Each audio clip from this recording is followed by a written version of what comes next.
ಕರ್ನಾಟಕದಲ್ಲಿ ನಾಳೆಯಿಂದ ಎಸ್ಐಆರ್ ನಡೆಯಲಿದೆ. ಜನರೇ ಎಸ್ಐಆರ್ಗೆ ರೆಡಿ ಇದ್ದೀರಾ?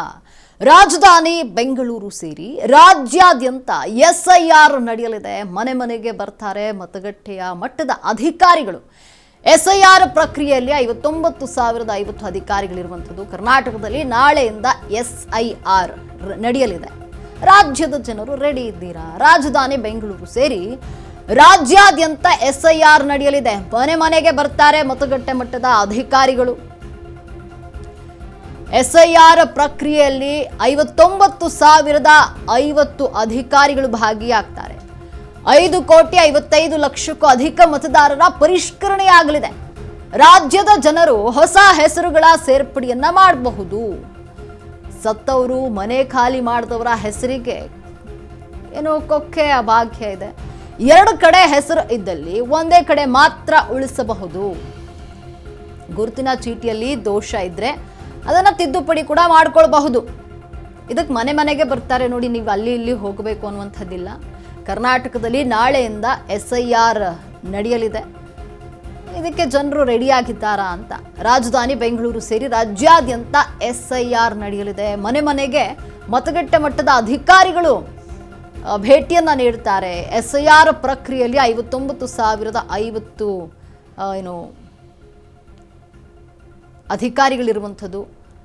ಮತಗಟ್ಟೆ ಪರಿಷ್ಕರಣೆಯನ್ನು ಯಾಕೆ ಮಾಡ್ತಾ ಇದ್ದಾರೆ ಅನ್ನುವಂಥದ್ದನ್ನು ನೋಡೋದಾದರೆ, ಅನರ್ಹರ ಹೆಸರನ್ನ ಪಟ್ಟಿಯಿಂದ ತೆಗೆಯಲಾಗುತ್ತೆ ಇಲ್ಲಿ. ಅಂದರೆ ಯಾರೆಲ್ಲ ಸತ್ತೋಗಿರ್ತಾರೆ ಅಂಥವರ ಹೆಸರುಗಳನ್ನು ತೆಗೆಯುವಂಥದ್ದು. ಅರ್ಹರ ಹೆಸರು ಕೈ ಬಿಟ್ಟಿದ್ರೆ ಅದನ್ನು ಸೇರಿಸಲಿಕ್ಕೆ ಕಳೆದ ವರ್ಷ ಬಿಹಾರದಲ್ಲಿ ಮೊದಲ ಬಾರಿಗೆ ಎಸ್ಐಆರ್ ಪ್ರಕ್ರಿಯೆಯನ್ನು ಮಾಡಲಾಗಿತ್ತು. 2ನೇ ಹಂತದಲ್ಲಿ 9 ರಾಜ್ಯ 3 ಕೇಂದ್ರಾಡಳಿತ ಪ್ರದೇಶಗಳಲ್ಲಿ ಎಸ್ಐಆರ್ ಅನ್ನು ಮಾಡಲಾಗಿದೆ. ಇದೀಗ 3ನೇ ಹಂತದಲ್ಲಿ ಕರ್ನಾಟಕ ಸೇರಿ 5 ರಾಜ್ಯಗಳಲ್ಲಿ ಎಸ್ಐಆರ್ ಅನ್ನು ಮಾಡಲಾಗ್ತಾ ಇದೆ. ವಿಶೇಷ ಮತಪಟ್ಟಿ ಪರಿಷ್ಕರಣೆಯ ಕಾಲಕ್ಕೆ ಆಗಬೇಕು. ಅನರ್ಹರ ಮತದಾರರನ್ನ ಪಟ್ಟಿಯಿಂದ ತೆಗೆದು ಹಾಕಲಾಗುತ್ತೆ. ಇದರಲ್ಲಿ 2 ಕಡೆ ಹೆಸರು ಹೊಂದಿದ್ದವರು ಕೂಡ ಅಥವಾ ಮೃತಪಟ್ಟಿರೋರ ಹೆಸರನ್ನ ಕೂಡ ಕೈ ಬಿಡಲಾಗುತ್ತೆ. ಅನರ್ಹರ ಹೆಸರನ್ನ ಪಟ್ಟಿಯಿಂದ ತೆಗೆಯಲಾಗುತ್ತೆ. ಅರ್ಹರ ಹೆಸರನ್ನ ಏನಾದರೂ ಕೈ ಬಿಟ್ಟು ಹೋಗಿದ್ರೆ ಅವರ ಹೆಸರನ್ನು ಕೂಡ ಸೇರಿಸ್ಕೊಳ್ಬಹುದು. ಕಳೆದ ವರ್ಷ ಬಿಹಾರದಲ್ಲಿ ಮೊದಲ ಬಾರಿಗೆ ಎಸ್ಐಆರ್ ಪ್ರಕ್ರಿಯೆ ಮಾಡಲಾಗಿತ್ತು. 2ನೇ ಹಂತದಲ್ಲಿ 9 ರಾಜ್ಯ 3 ಕೇಂದ್ರಾಡಳಿತ ಪ್ರದೇಶಗಳಲ್ಲಿ ಎಸ್ಐಆರ್ ನಡೆಸಲಾಗಿತ್ತು. ಇದೀಗ 3ನೇ ಹಂತದಲ್ಲಿ ಕರ್ನಾಟಕ ಸೇರಿ 5 ರಾಜ್ಯಗಳಲ್ಲಿ ಎಸ್ಐಆರ್ ಅನ್ನ ಮಾಡಲಾಗ್ತಾ ಇದೆ. ವಿಶೇಷ ಮತಪಟ್ಟಿ ಪರಿಷ್ಕರಣೆಯ ಕಾಲಕ್ಕೆ ನಡೆಸುವಂತಹ ಪ್ರಕ್ರಿಯೆ. ಮತದಾರರೇ ಅಪ್ಪಿ ತಪ್ಪಿ ವೋಟ್ ಡಿಲೀಟ್ ಆದ್ರೆ ಸುಮ್ಮನಿರಬೇಡಿ. ಒಂದು ವೇಳೆ ವೋಟ್ ಡಿಲೀಟ್ ಆದರೆ ಸುಮ್ಮನಿರಬೇಡಿ. ನಿಮ್ಮ ಹೆಸರು ಡಿಲೀಟ್ ಆದರೆ ಮತ್ತೆ ಸೇರಿಸಲು ಈಗ ಅವಕಾಶ ಇರುವಂಥದ್ದು. ಮತದಾರರು ಡಿಸಿ ಹಂತದ ಮೇಲ್ಮನವಿ ಪ್ರಾಧಿಕಾರಕ್ಕೆ ಅರ್ಜಿಯನ್ನು ಸಲ್ಲಿಸಬಹುದು. ಮತದಾರರ ಪಟ್ಟಿಯಲ್ಲಿ ವಿವರ ತಪ್ಪಾಗಿದ್ರೆ ಆಕ್ಷೇಪಣೆಯನ್ನ ಸಲ್ಲಿಸಬಹುದು. ಪರಿಶೀಲಿಸಿ ಅಂತಿಮ ಪಟ್ಟಿಯನ್ನ ಪ್ರಕಟಿಸುತ್ತೆ ಚುನಾವಣಾ ಆಯೋಗ.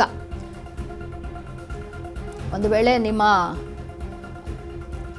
ವೋಟ್ ಡಿಲೀಟ್ ಏನಾದರೂ ಆಗಿಬಿಟ್ಟಿದ್ರೆ, ಮತದಾರರೇ ನಿಮ್ಮ ವೋಟ್ ಏನಾದರೂ ಡಿಲೀಟ್ ಆಗಿಬಿಟ್ಟಿದ್ರೆ ಅದನ್ನು ಹಾಗೆ ಬಿಡಬೇಡಿ. ನಿಮ್ಮ ಹೆಸರು ಡಿಲೀಟ್ ಆಗಿದ್ರೆ ಅದನ್ನು ಮತ್ತೆ ಸೇರಿಸಲು ಅವಕಾಶ ಇರುವಂಥದ್ದು. ಮತದಾರರು ಡಿಸಿ ಹಂತದ ಮೇಲ್ಮನವಿ ಅಧಿಕಾರಿಗಳಿಗೆ ಅರ್ಜಿಯನ್ನು ಕೂಡ ಸಲ್ಲಿಸಬಹುದು. ಮತದಾರರ ಪಟ್ಟಿಯಲ್ಲಿ ವಿವರ ಏನಾದರೂ ತಪ್ಪಾಗಿಬಿಟ್ಟಿದ್ರೆ ಆಕ್ಷೇಪಣೆಯನ್ನು ಕೂಡ ಸಲ್ಲಿಸಬಹುದು.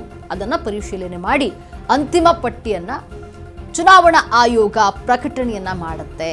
ಒಂದು ವೇಳೆ ನಿಮ್ಮ ವೋಟರ್ ಐ ಡಿ ಏನಿದೆ ಅದು ಡಿಲೀಟ್ ಆಗಿಬಿಟ್ಟಿದ್ರೆ, ನೀವು ವೋಟ್ ಮಾಡೋಕ್ಕಾಗಲ್ಲ ಅನ್ನುವಂಥ ಸ್ಥಿತಿಯಲ್ಲಿದ್ದರೆ, ನಿಮ್ಮ ಹೆಸರು ಏನಾದರೂ ಡಿಲೀಟ್ ಆಗಿದ್ರೆ ಅದನ್ನು ಮತ್ತೆ ಸೇರಿಸಲು ಅವಕಾಶ ಇದು. ಮತದಾರರು ಡಿಸಿಯ ಹಂತದ ಮೇಲ್ಮನವಿ ಪ್ರಾಧಿಕಾರಕ್ಕೆ ಮನವಿಯನ್ನು ಮಾಡಬಹುದು.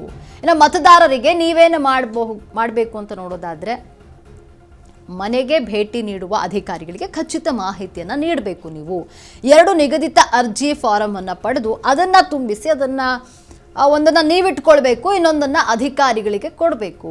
ಹೆಸರು ಸೇರಿಸೋದಿದ್ರೆ, ತಿದ್ದುಪಡಿ ಮಾಡೋದಿದ್ರೆ ಮಾಡಿಸ್ಕೊಂಬಿಡಿ. ಇಲ್ಲಿ ಅಧಿಕಾರಿಗಳ ಜೊತೆಗೆ ನೆರವಿಗೆ ಪಕ್ಷಗಳ ಏಜೆಂಟರ್ಗಳು ಕೂಡ ಬರ್ತಾರೆ. ಏಜೆಂಟರ್ಗಳ ಜೊತೆ ಮಾತನಾಡಿ ತಲೆ ಕೆಡಿಸ್ಕೊಳ್ಬೇಡಿ. ಅವ್ರ ಮಾತಿಗೆ ಈ ಒಂದು ಮಾಹಿತಿಯನ್ನು ಕೊಡಿ. ಅಂದರೆ 2 ನಿಗದಿತ ಅರ್ಜಿ ಇರುತ್ತೆ. ಆ ಅರ್ಜಿಯನ್ನು ಫಿಲ್ ಮಾಡಿ ನೀವು ಒಂದನ್ನು ನೀವಿಟ್ಕೊಳ್ಳಿ, ಇನ್ನೊಂದನ್ನು ಅಧಿಕಾರಿಗಳಿಗೆ ನೀಡಬೇಕಾಗುತ್ತೆ. ಮತದಾರರ ಹೆಸರನ್ನು, ಹೊಸ ಮತದಾರರ ಹೆಸರನ್ನು ಸೇರಿಸಬೇಕಿದ್ರೆ, ಏನಾದರೂ ತಿದ್ದುಪಡಿಯನ್ನು ಮಾಡಿಕೊಳ್ಬೇಕಿದ್ರೆ ಅದೆಲ್ಲವನ್ನು ಕೂಡ ನೀವು ಮಾಡ್ಕೊಳ್ಬಹುದು. ಅಲ್ಲಿ ಇಲ್ಲಿ ಹೋಗುವಂತಹ ಅವಶ್ಯಕತೆ ಇಲ್ಲ. ನಿಮ್ಮ ಮನೆಗೆ ಅಧಿಕಾರಿಗಳು ಬರ್ತಾರೆ, ಆ ವೇಳೆ ನೀವು ಸರಿಯಾದಂತಹ ಸ್ಪಂದನೆಯನ್ನು ನೀಡಬೇಕಾಗುತ್ತೆ. 2 ಅಪ್ಲಿಕೇಶನ್ ಫಾರ್ಮ್ ಕೊಡ್ತಾರೆ, ಅದನ್ನು ನೀವೇ ಫಿಲ್ ಮಾಡ್ಕೊಳ್ಬೇಕಾಗುತ್ತೆ. ಒಂದು ನೀವಿಟ್ಕೊಂಡು ಇನ್ನೊಂದನ್ನು ಅಧಿಕಾರಿಗಳ ಕೈಗೆ ನೀಡಬೇಕಾಗುತ್ತೆ. ಮನೆಗೆ ಭೇಟಿ ನೀಡುವಂತಹ ಅಧಿಕಾರಿಗಳಿಗೆ ನೀವು ಸರಿಯಾದಂತಹ ಸ್ಪಂದನೆಯನ್ನು ನೀಡಬೇಕು. 2 ನಿಗದಿತ ಅರ್ಜಿ ಇರುತ್ತೆ, ಅದನ್ನು ಫಿಲ್ ಮಾಡಬೇಕಾಗತ್ತೆ. ಒಂದು ನೀವಿಟ್ಕೊಳ್ಳಿ, ಇನ್ನೊಂದನ್ನು ಅಧಿಕಾರಿಗಳ ಕೈಗೆ ನೀಡಬೇಕಾಗತ್ತೆ.